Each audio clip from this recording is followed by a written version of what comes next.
Muchas personas suelen esperar el año nuevo con la esperanza de que sea mejor que el que pasó.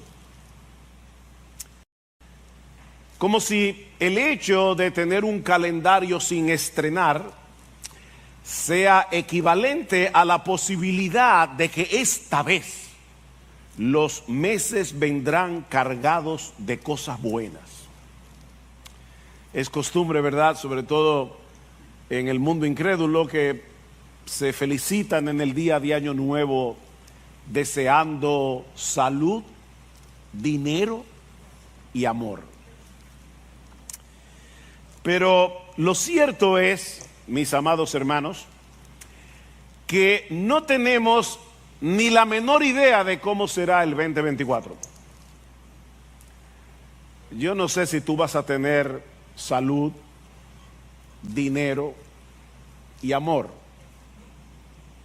Tal vez tengas enfermedad, problemas económicos y soledad. Nosotros no sabemos. Ahora, si tú eres cristiano, yo te puedo decir con toda seguridad que en estos próximos meses vamos a tener que enfrentar la tensión que produce vivir como creyentes en un mundo dañado por el pecado. Eso te lo aseguro.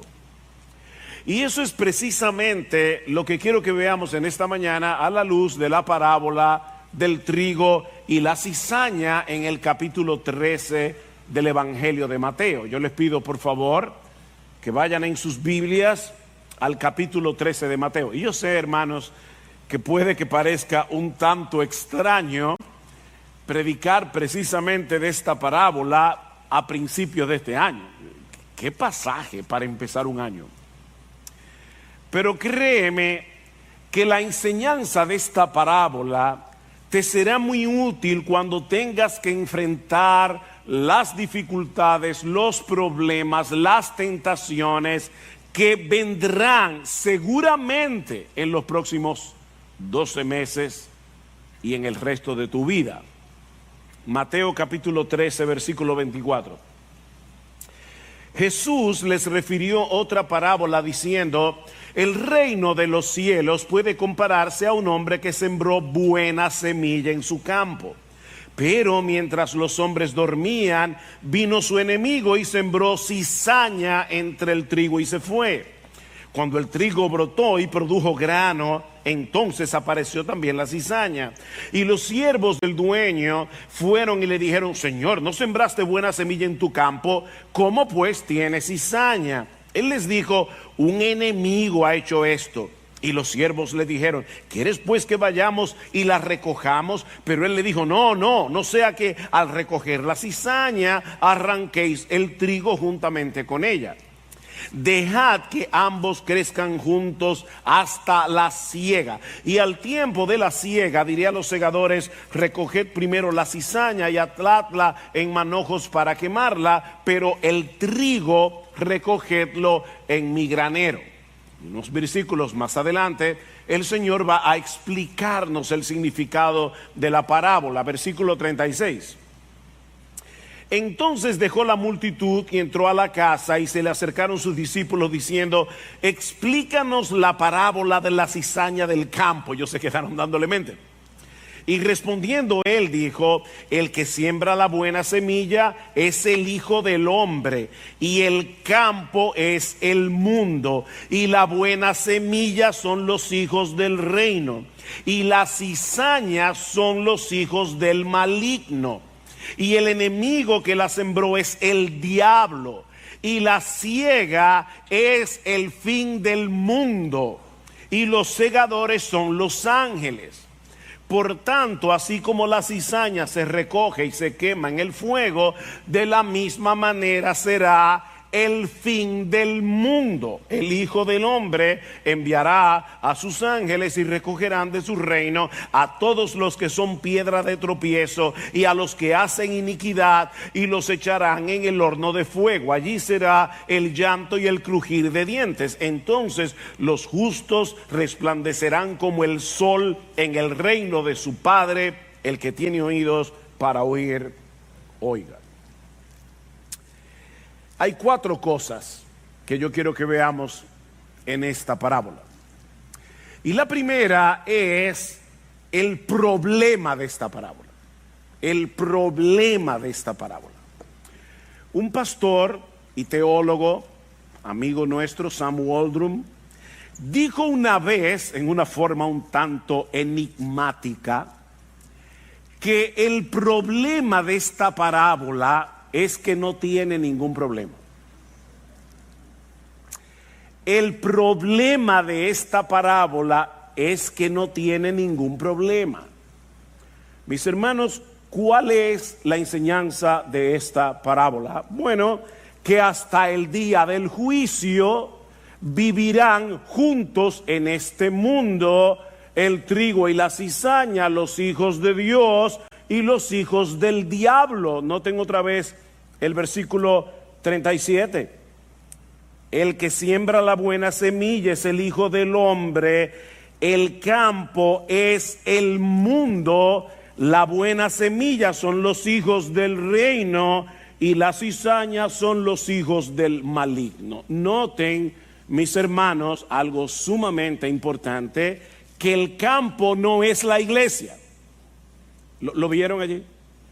El campo es el mundo. Y digo esto porque mucha gente cita esta parábola para decir que no todos los que forman parte de una iglesia realmente son cristianos. En la iglesia hay trigo y hay cizaña, y eso es verdad. En esta guerra muchos enemigos se disfrazan con nuestro uniforme, pero son del enemigo. Pero esa no es la enseñanza principal de esta parábola. Lo que Jesús está enseñando aquí es que en el campo del mundo crecerán juntos el trigo de Dios y la cizaña del malo. Y de paso, noten que solo existen 2 categorías: los hijos de Dios y los hijos del diablo. El trigo y la cizaña, aunque a veces la cizaña es tan decente que parece trigo, pero sigue siendo cizaña. Por eso es que muchas, sobre todo, muchos y muchas jóvenes de la iglesia terminan engañados, metiéndose en un noviazgo con inconversos. Mira, él se porta mejor que muchos creyentes de la iglesia, pero sigue siendo hijo del diablo, porque solo hay 2 categorías, no 3. O son trigo o son cizaña, o son hijos de Dios o son hijos del diablo. No hay otra opción.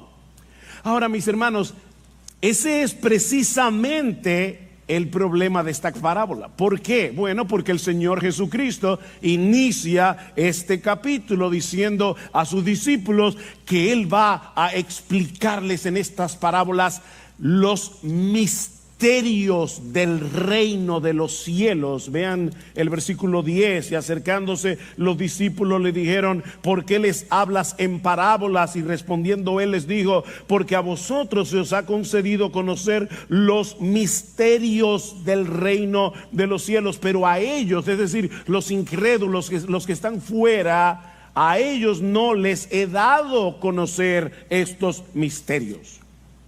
La palabra misterio se usa en las Escrituras para señalar algo que no puede ser conocido a menos que Dios lo revele. Pero mis hermanos, de verdad, ¿qué tiene de misteriosa esta enseñanza? Ese es el problema. Por eso les decía que el problema de esta parábola es que no tiene problemas. ¿Acaso no sabían los discípulos que en este mundo hay una mezcla de creyentes e incrédulos, de justos e injustos? De hecho, ¿no saben eso los impíos? Que en este mundo hay una mezcla de manso con cimarrones, como decimos en República Dominicana. ¿Acaso se necesita una revelación divina para saber eso? Mis hermanos, ¿en qué sentido esta parábola o la enseñanza de esta parábola es un misterio? Para responder esa pregunta, ahora tenemos que conocer en segundo lugar el trasfondo de esta parábola. el trasfondo de esta parábola. Y ahora yo les pido que vayan en sus Biblias a Mateo capítulo 3. Por favor, vayan en sus Biblias a Mateo capítulo 3. Aquí vemos a Juan el Bautista predicando y bautizando a orillas del Jordán al inicio de su ministerio. ¿Y cuál es el contenido de su mensaje? El mismo de Mateo 13. Mateo 3 es indispensable para entender Mateo 13. Noten el versículo 1. En aquellos días llegó Juan el Bautista predicando en el desierto de Judea, diciendo: arrepentíos, porque el reino de los cielos se ha acercado. ¿Ven? ¿Cuál es el tema de las parábolas de Mateo 13? El reino de los cielos. ¿Y qué va a pasar, según la predicación de Juan, con la llegada del reino de los cielos? Versículo 10. Y el hacha ya está puesta a la raíz de los árboles, por tanto todo árbol que no da buen fruto es cortado y echado al fuego. Yo a la verdad os bautizo con agua para arrepentimiento, pero el que viene detrás de mí es más poderoso que yo, a quien no soy digno de quitarle las sandalias. Él os bautizará con el Espíritu Santo y con fuego. El bieldo está en su mano. El bieldo, y sobre todo, bueno, para todos, pero mayormente para los jovencitos y niños, el bieldo era algo que se usaba para separar la paja del trigo. Era como una especie de pala que se echaba, ¿verdad? Con la que se tomaba todo el montón de paja y trigo, se echaba al aire, y como la paja es menos pesada, el viento se llevaba la paja y lo que caía era lo más pesado, que es el trigo. Así que lo que está diciendo es: Cristo, cuando venga, Él separará la paja del trigo. ¿No le suena eso a Mateo 13? Y recogerá su trigo en el granero, pero quemará la paja en fuego inextinguible. ¿De qué está hablando Juan el Bautista? De la llegada del reino y de lo que va a pasar precisamente por causa de la llegada del reino. ¿Qué va a pasar? Dice Juan: que los justos serán bendecidos con vida eterna en el granero de Dios, y los injustos, los malos, serán cortados para siempre y echados en el fuego. El hacha ya está puesta a la raíz de los árboles, dice Juan, lista para cortar todo árbol que no da buen fruto. Y el Mesías viene a separar la paja del trigo. El trigo será guardado en el granero, mientras que la paja será echada en el fuego. ¿Cuándo va a suceder eso? Cuando venga el reino de Dios, dice Juan. El problema es que unos meses más tarde el Señor Jesucristo va a enseñar que ese reino había llegado con la venida del Rey, que es el mismo. O sea, ese reino ya llegó al inicio del ministerio de Jesús, pero nada de eso sucedió. Los malos seguían aquí. Ahí está el problema. Vayan conmigo a Mateo 12. Y ustedes que me conocen y me han oído muchas veces predicar, me han oído esta frase también muchas veces. Mateo 12 se encuentra antes de Mateo 13. Y eso es sumamente importante, porque eso nos va a dar una idea de por qué Jesús tuvo que dar a los discípulos varias parábolas acerca del reino. En Mateo 12, Jesús sana a un muchacho mudo, sordo, ciego, y los fariseos acusan a Jesús de haberlo sanado por el poder del diablo, por el poder de Belcebú. Y Cristo les dice, versículo 25, conociendo Jesús sus pensamientos, les dijo: todo reino dividido contra sí mismo es asolado, y toda ciudad o casa dividida contra sí misma no se mantendrá en pie. Y si Satanás expulsa a Satanás, está dividido contra sí mismo. ¿Cómo puede entonces mantenerse en pie su reino? Ahora, si yo expulso los demonios por Belcebú, ¿por quién los expulsan vuestros hijos? Los apóstoles que andaban con Cristo. Por tanto, ellos serán vuestros jueces. Pero si yo expulso los demonios por el Espíritu de Dios, entonces el reino de Dios ha llegado a vosotros. Pregunta: ¿por qué poder expulsaba Jesús los demonios? Obviamente por poder del Espíritu de Dios. Así que lo que Jesús está diciendo aquí es: el reino de Dios ya llegó. Pero eso no parece encajar con la predicación de Juan el Bautista en Mateo 3. Porque los malos no solo seguían en el mundo, sino que seguían haciendo daño. De hecho, ¿dónde se encontraba Juan el Bautista en este momento? En la cárcel, porque había denunciado el adulterio del rey Herodes, y ese era el último lugar donde este hombre esperaba estar luego de la llegada del reino. Si Cristo es el Mesías y el reino de Dios ha llegado, ¿por qué los injustos continúan en el mundo? Y lo que es todavía peor, ¿por qué continúan teniendo dominio sobre los justos? ¿Cómo puede ser posible? Fue este conflicto lo que dio lugar a la escena que está en Mateo 11.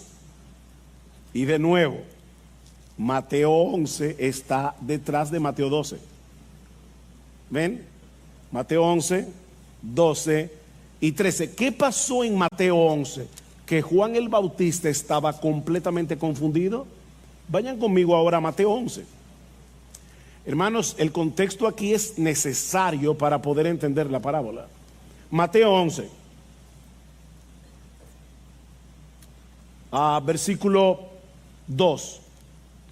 Y al oír Juan en la cárcel de las obras de Cristo, mandó por medio de sus discípulos a decirle: ¿eres tú el que ha de venir o esperaremos a otro? ¿Ven?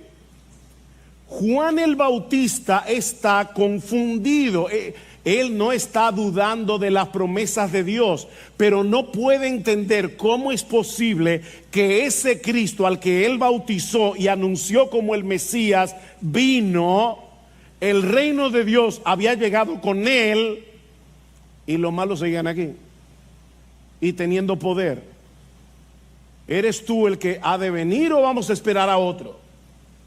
El problema de Juan, mis hermanos, es que él pensaba que el reino sería inaugurado con la llegada del Mesías e inmediatamente vendría la bendición de los justos y el castigo eterno de los injustos. En otras palabras, Juan veía la llegada del reino prometido como alguien que contempla desde lejos dos montañas, una detrás de la otra. Yo no sé si te ha pasado eso. Tú estás a lo lejos, ves dos montañas y parece que los picos están bien cerca. Pero si tú pudieras ver las montañas desde arriba, te darías cuenta que hay un gran valle entre las dos montañas. Juan no estaba viendo el valle. El Señor Jesucristo inauguró su reino en su primera venida, pero ese reino será consumado cuando Él vuelva por segunda vez. Eso era lo que Juan no sabía porque no se le había revelado. Ahora, mis hermanos, déjenme hacerles una pregunta. Los discípulos de Jesús, ¿de quién fueron primero discípulos? De Juan el Bautista. Así que era muy probable que ellos estuvieran tan confundidos como su maestro.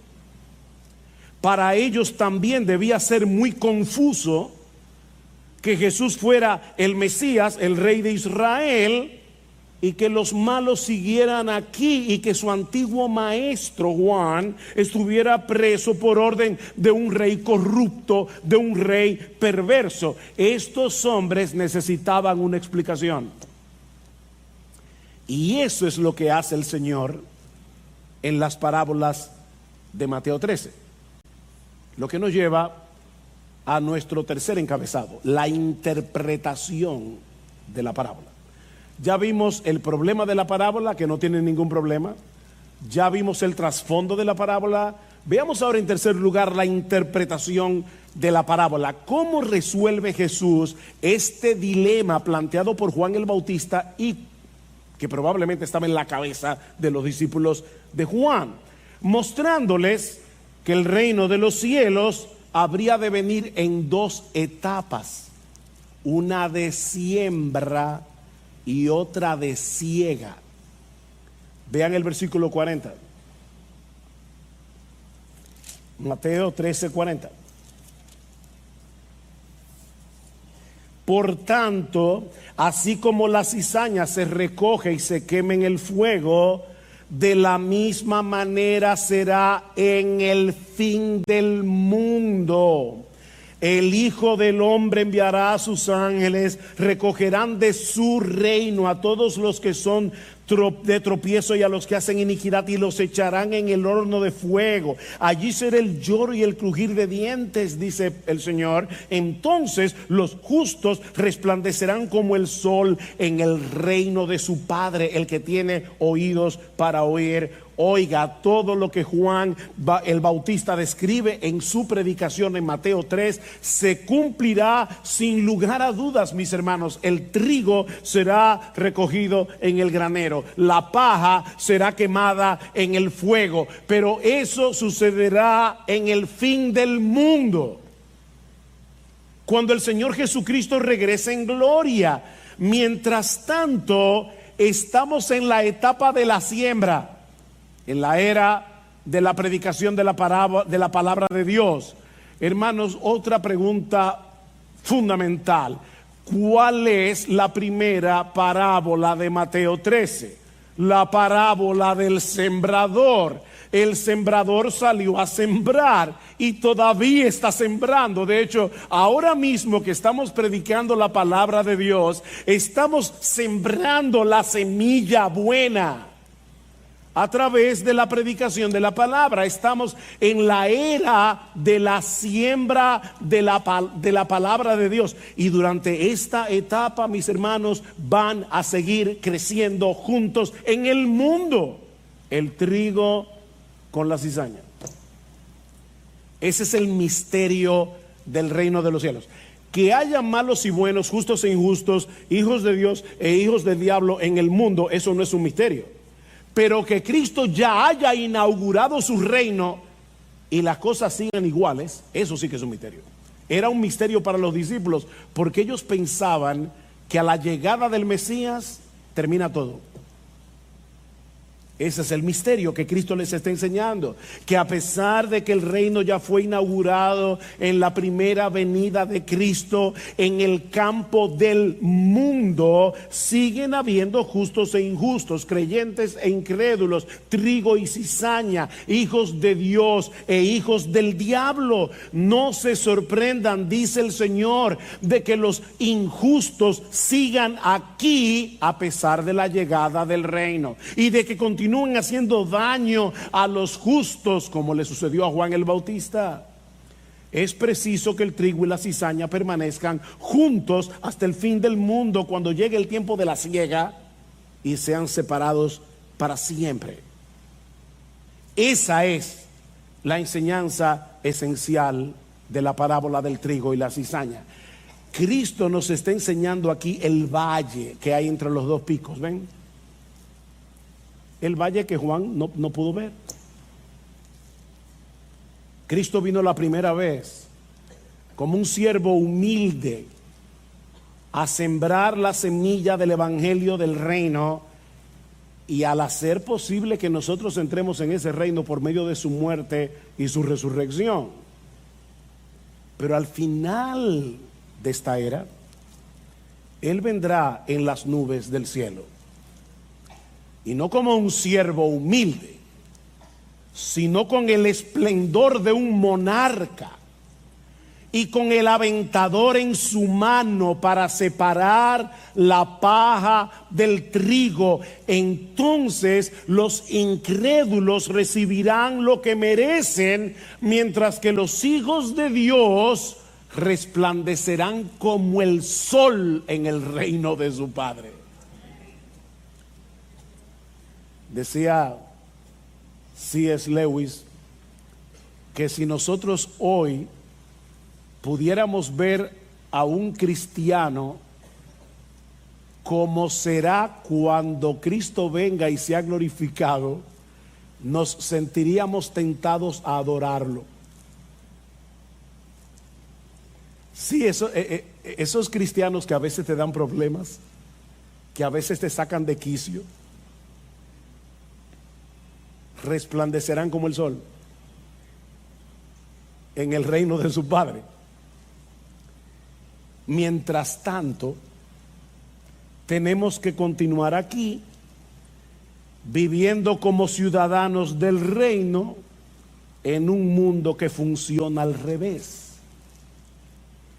¿Qué le pidió Cristo al Padre en Juan capítulo 17 versículo 15? Padre, yo no te ruego que los quites del mundo, yo te ruego que los libres del maligno, pero no que los quites del mundo. Así que, mis hermanos, ya tenemos el pasaporte de la Nueva Jerusalén, pero vivimos en Sodoma y Gomorra. Eso es lo que los discípulos no acababan de entender. Ya tenemos el pasaporte de la Nueva Jerusalén, pero, mis hermanos, seguimos viviendo en Sodoma y Gomorra. Ahora, ¿cómo podemos aplicar la enseñanza de esta parábola? Yo les decía al principio que yo esperaba, ¿verdad?, que la enseñanza de esta parábola nos ayude a enfrentar el 2024. Y tú puedes estar preguntándote, ¿cómo me ayuda la enseñanza de esta parábola a enfrentar lo que viene? Bueno, yo pudiera decirte muchas cosas, pero voy a limitarme a dos, solamente a dos. En primer lugar, mis hermanos, tenemos que entender que durante esta era del Evangelio, durante esta etapa de la siembra,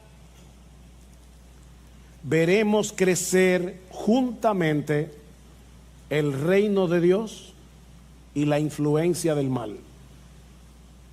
Las dos cosas. Versículo 30.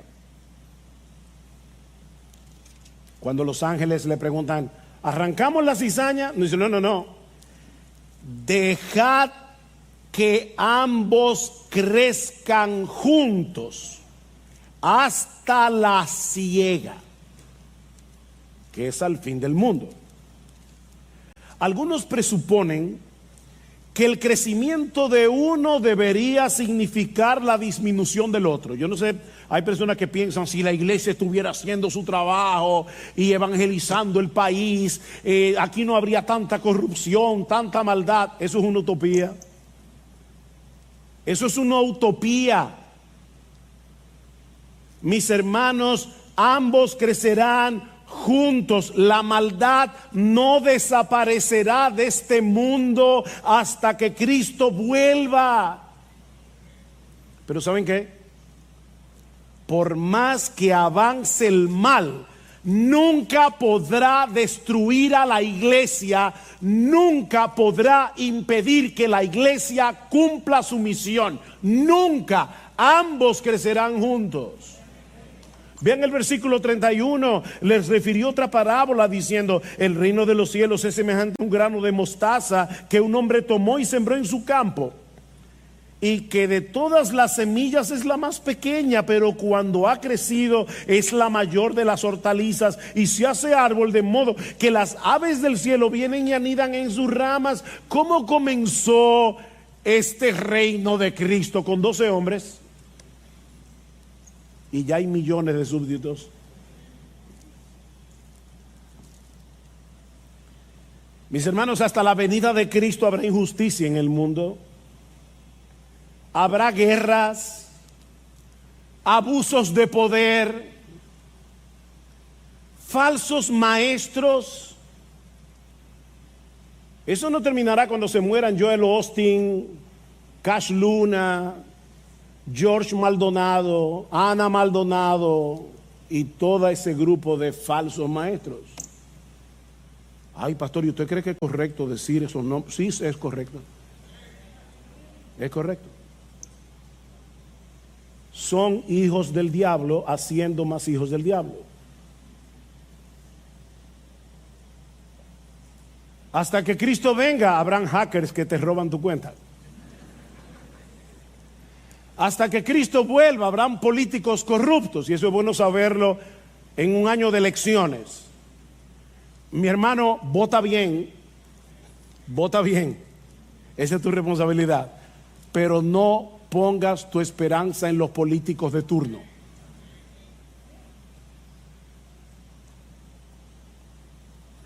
El mal no será eliminado hasta que Cristo regrese en gloria, pero de la misma manera habrá una iglesia en el mundo cuando Cristo vuelva, proclamando su evangelio, y muchos pecadores vendrán a Cristo en arrepentimiento y fe. Dios seguirá sembrando la semilla buena en su campo. Las semillas son los hijos del bueno, del reino. Muchos creyentes seguirán siendo edificados y floreciendo en medio del desierto de este mundo. Mis hermanos, la ONU no podrá impedir que eso ocurra. Las feministas no podrán impedir que eso ocurra. La ideología de género no podrá impedir que eso ocurra. No importa cuán despiadados sean los ataques del diablo, la iglesia seguirá hacia adelante porque Cristo reina. Él ya reina. Y Él prometió preservar a los suyos a pesar del crecimiento del mal. Más aún, Él ha prometido que la iglesia seguirá su marcha victoriosa contra las puertas del Hades. Yo he dicho esto otras veces, pero a veces nos imaginamos a la iglesia como un grupito que está ahí cuidándose de los ataques. No, es el diablo el que está cuidando las puertas del Hades para que nosotros no penetremos en su reino y libertemos a sus cautivos.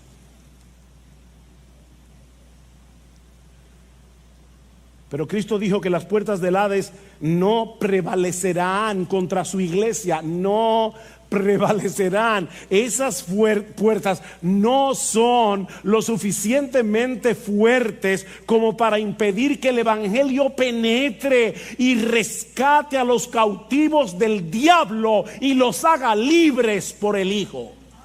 No podrán. ¿No es eso lo que ha ocurrido a través de la historia de la iglesia? Predicamos el evangelio y muchos vienen a Cristo en arrepentimiento y fe, pero lo cierto es que vemos también que muchos rechazan el evangelio con desprecio. Hay persecución contra aquellos que predican el evangelio. Ese es el misterio del reino de los cielos en operación.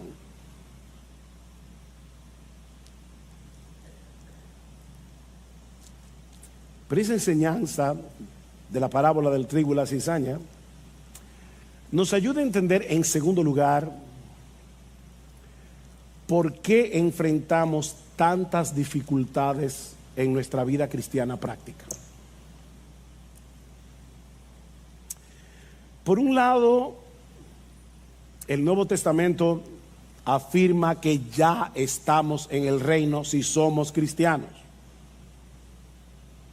Ya. Aquí ahora. Pablo dice en Colosenses capítulo 1, versículo 13, que Dios nos libró tiempo pasado del dominio de las tinieblas y nos trasladó tiempo pasado al reino de su amado Hijo. ¿Ven? Todo aquel que se ha arrepentido de sus pecados, todo aquel que ha confiado únicamente en Cristo para salvación, todo aquel que ha levantado su bandera blanca de rendición y voluntariamente se ha sometido a la autoridad de Cristo como su amo, como su dueño, como su rey, como su Señor. ya es ciudadano de ese reino.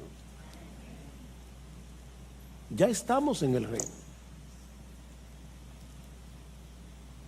Pero continuamos viviendo en un mundo caído, en el que todavía tenemos que enfrentar a muchos enemigos, muchas tentaciones. Pablo dice en 1 Corintios capítulo 15 versículo 25, escuchen esto, dice: es preciso que Cristo reine, Él reina, hasta que haya puesto a todos sus enemigos por estrado de sus pies.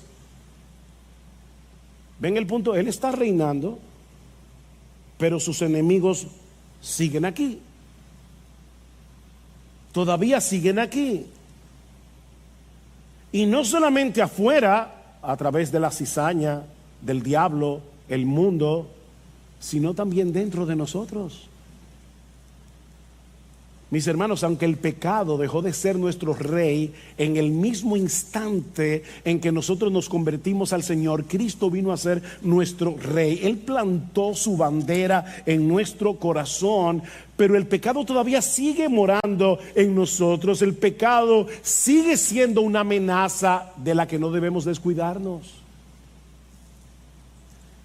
Recuerden que estamos en el reino, pero viviendo en un cuerpo que no ha sido aún glorificado y en un mundo que sigue siendo problemático.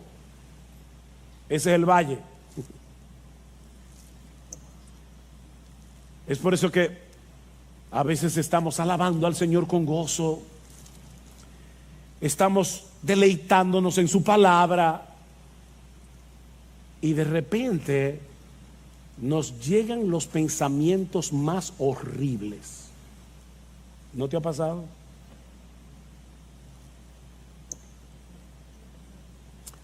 Anhelamos de todo corazón la llegada de ese glorioso día en que vamos a disfrutar de una comunión ininterrumpida con nuestro Señor.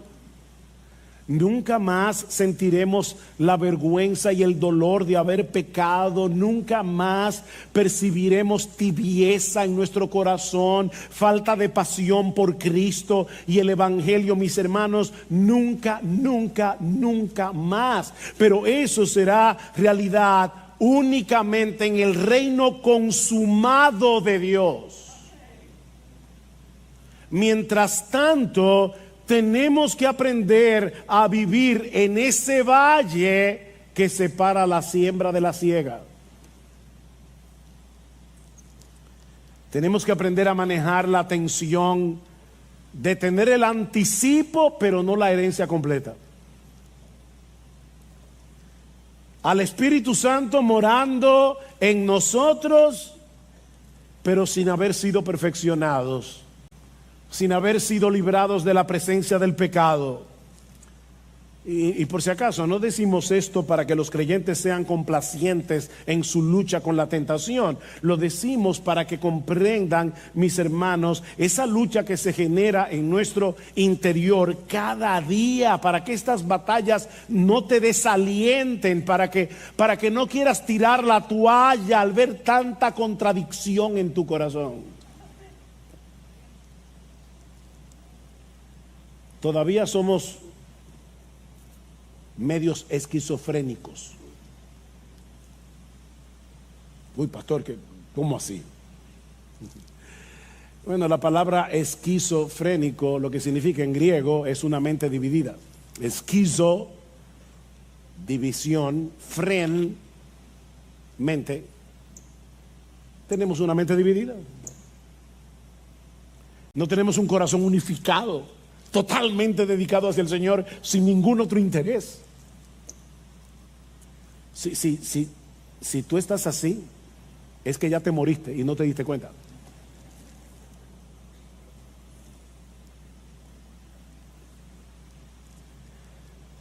Debemos seguir corriendo con paciencia la carrera que tenemos por delante, mis hermanos, porque la victoria es segura. Olvídate de eso, la victoria es segura. Nosotros estamos del lado del vencedor. Algún día seremos semejantes en todo a nuestro precioso Salvador. Pero no olvides el misterio del reino de los cielos. Amados, dice Juan en su primera epístola, ahora somos hijos de Dios. Ya somos hijos de Dios. Pero aún no se ha manifestado lo que hemos de ser.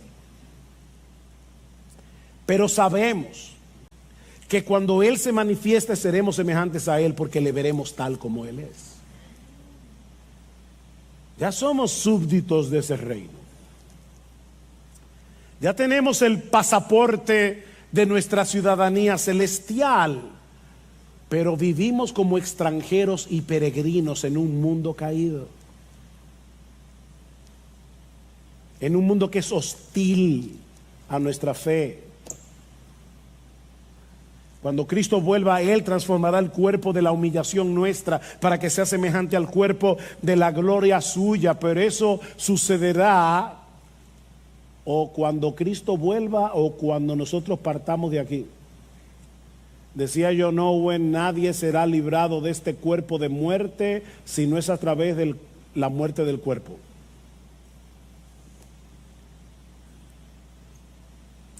Eso explica también lo difícil que puede llegar a ser a veces la relación entre cristianos. Un mandamiento nuevo doy, dice el Señor, Juan 13:34, que os améis unos a otros. Que como yo os he amado, así también os améis unos a otros. El amor y la comunión entre los creyentes es una realidad que ya experimentamos como miembros que somos de un mismo cuerpo, el cuerpo de Cristo. Pero mis hermanos, ¿cuán compleja puede llegar a ser esa relación? ¿Cuánta perplejidad, verdad, nos causa cuando vemos que hay momentos en que los cristianos no se aman como debieran? O descubrir en la iglesia malos entendidos, problemas entre hermanos que no se resuelven bíblicamente, inmadureces, chismes, difamaciones. ¿Cómo podemos explicar eso? Bueno, entendiendo que todavía estamos en el valle de ese reino que ya fue inaugurado pero que no ha sido consumado. Aquí sí se aplica decir que todavía hay cizaña entre el trigo. Esa es una de las razones. Pero a veces pasa entre el trigo mismo. Porque todavía estamos luchando con nuestros pecados remanentes. Todavía nos encontramos en un proceso de santificación que honestamente no siempre avanza con la rapidez que quisiéramos. Ni en los otros, ni en nosotros. Ahora recuerda que esta es una moneda de dos caras, porque si bien es cierto que no somos ahora lo que seremos después cuando Cristo vuelva, también es cierto que ahora no somos lo que una vez fuimos. El poder de Cristo ha obrado en nosotros, nos transformó, cambió nuestro corazón de piedra en un corazón de carne. Ese poder sigue obrando en nosotros y continuará obrando en nosotros hasta el día de nuestra glorificación.